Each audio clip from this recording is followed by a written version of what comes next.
What's going on? Welcome. This is my first review that I have ever done, so if you got critiques for me, please leave them in the comments. I would love some constructive criticism. And again, I'm just starting this channel out, so if you like the video, please click like, subscribe. I will be making more review videos in the future on different fitness things, as well as other things, I'm sure. I'll be making angry reviews pretty much about everything that pisses me off. So here we go. You're thinking about buying Vivobarefoot shoes, minimalist training, right? You want your feet to be more connected to the ground. You want to feel like you're barefoot while you're lifting in the gym, especially with those big lifts like squats and deadlifts. Now, I am 100% for that. I'm a personal trainer. I've been training people for 5 years now, and I absolutely love that people are kicking off those stupid tennis shoes when they're in the gym and those stupid running shoes, and they're getting barefoot. I love that. Your feet are more connected with the ground. You have much more power to push off of. You don't have a big, thick marshmallow underneath your feet that's stopping the potential that you have for strength and power. I love that.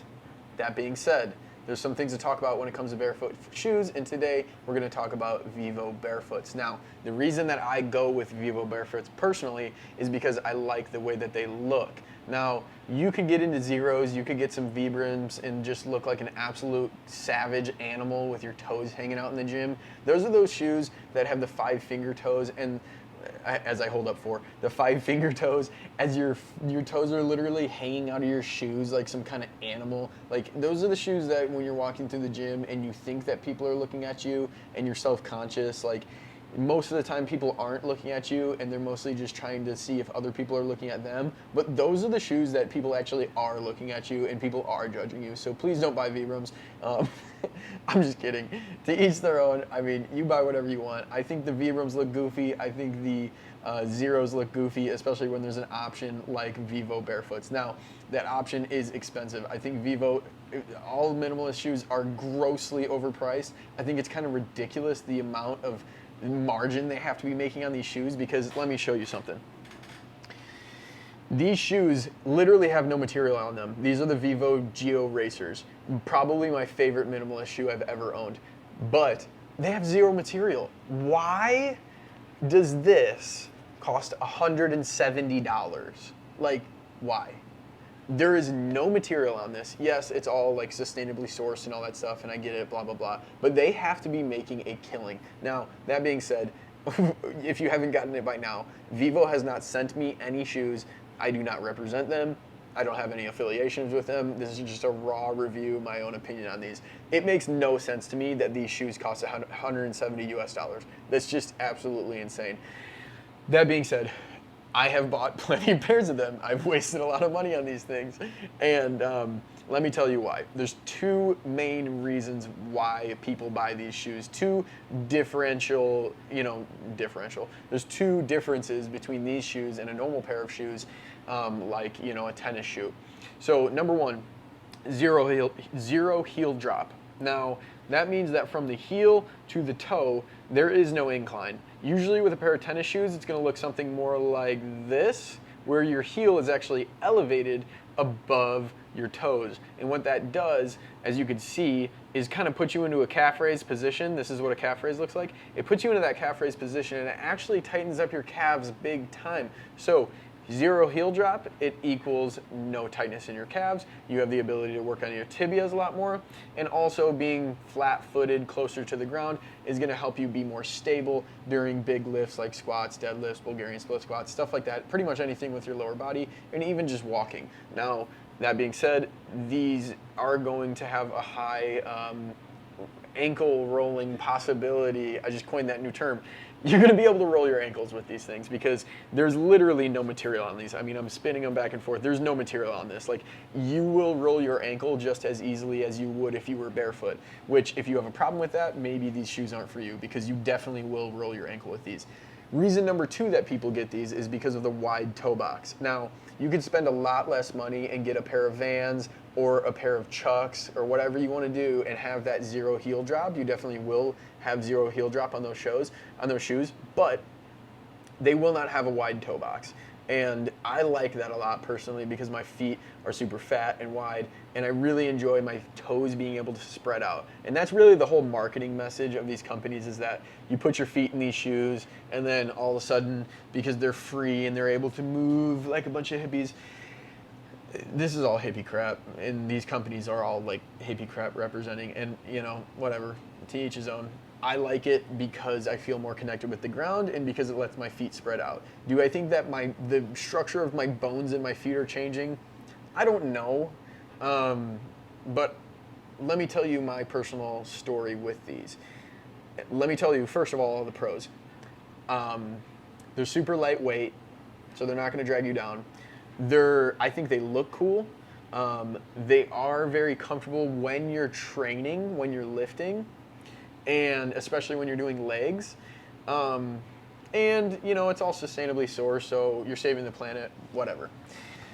Let me give you some cons and why maybe you won't want to use these shoes as like a daily shoe.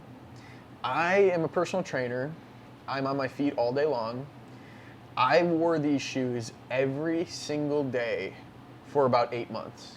Like through the airport, through the grocery store, in the gym, outside of the gym, in the rain, in the snow, everything. I actually brought this pair to Costa Rica with me. I did some trail hiking with them.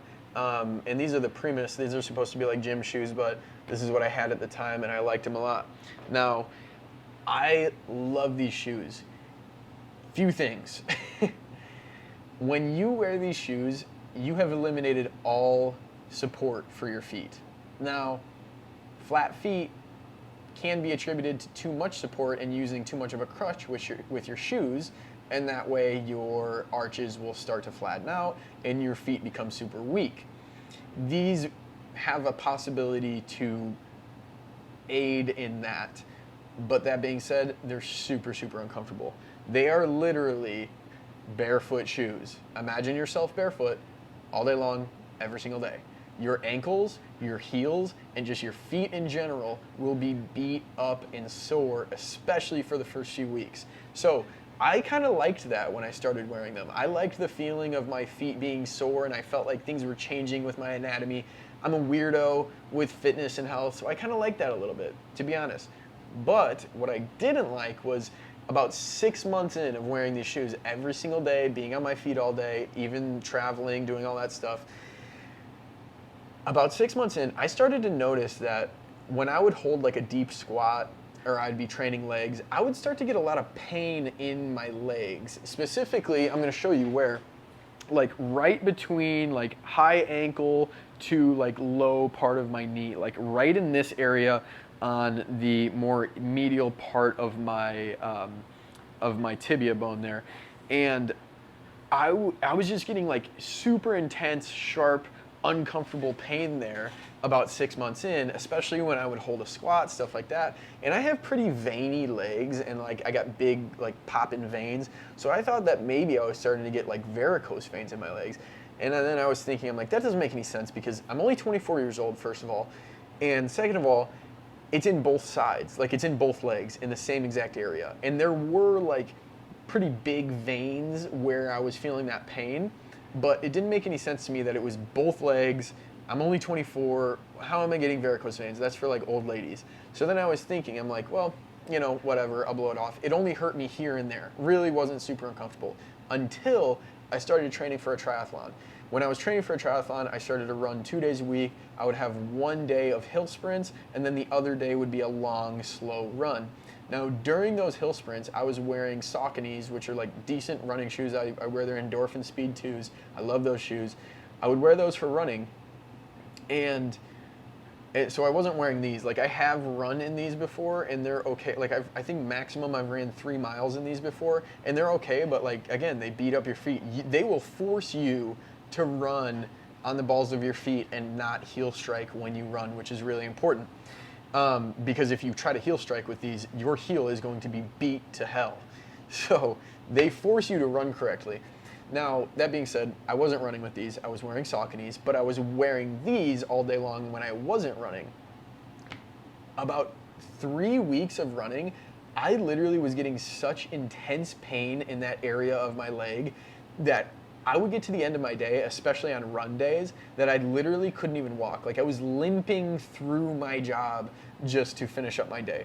And I'm usually not a wimp about this kind of stuff, but it wasn't like sore and uncomfortable. It was like pain. Like I'm feeling sharp pain in my legs, and it was getting to the point in my workouts where I was finishing the workout and I was doing the workout, but I wasn't doing the best that I possibly could physically because of the roadblock that I was running into with pain in my legs. Because every single step that I would take, it would be like knives in my legs. So it got super, super uncomfortable. I was thinking that it was varicose veins, so my wife wanted me to set up a appointment with a vein specialist. I didn't want to do it. I'm a dude and I don't like doctors, so I was like, you know what, no, I'm fine, I'll figure it out. So what I ended up doing was I stopped wearing Vivos because I thought, you know what, I noticed this before I started running, so it can't just be the running. I don't think that it's just shin splints or whatever. So I stopped wearing the Vivos. Literally about 2 weeks into wearing just regular old tennis shoes to work with a little bit of cushion and padding on the bottom, I was like totally better. Like no pain at all, no pain when I was running, no pain when I was standing, no pain when I was squatting, none. It's all gone. So that was after 8 months of wearing these every single day, pretty much all day long. I was in that much pain. I stopped wearing them then, and within 3 weeks, the pain was gone. So all that being said, that might not be your experience. That's just my experience, and it's my opinion. You could wear these shoes all day long every single day and have absolutely no problem with them. You could be barefoot all day long every single day and have absolutely no problem with them. For me, I'm a healthy 24-year-old. It didn't make any sense to me why, after 8 months of wearing these shoes, I was getting such intense pain in my legs that I could barely even walk at the end of the night. Like, that's not normal. So for me, I stopped wearing them. I keep them in the gym still whenever I want to train legs and I want to feel more connected with the ground if I don't want to just be totally barefoot. So all that being said, these are my opinions. If you really, really like the idea of going minimalist barefoot, that's great, go for it. I think that these are awesome shoes. I think that there's a lot of benefits to them. The cons is that for the first 3 weeks, they're gonna be really uncomfortable, and then there's a possibility, I mean, you could experience what I experienced and literally not be able to walk by the end of your day if you wear these all day long and you run, which we're human beings. We should be able to run comfortably and not be in so much pain that we can't walk. So make your decision based on you. I have an opinion, you have an opinion, she has an opinion. Opinions are like buttholes, and everybody wants to see mine. Nobody wants to hear about yours in the comment section. I'm just kidding. So thank you guys for watching. This is my first review video, so obviously it's not going to be perfect, but if you've made it to this point in the video, thank you so much for watching. I really do appreciate like all of the support. I have a little bit of a following on TikTok, so if you want to follow me there, it's under Versa Health. Here on YouTube, I'm Seth Bessie. If you want to like and subscribe, I'd appreciate that very much. On Instagram, I'm Seth J. Bessie. And thank you guys so much. Hopefully, I will be making some more review videos in the future for different fitness stuff, things in this sphere. And if you like them, then I ask that you subscribe and give me likes. Thank you so much.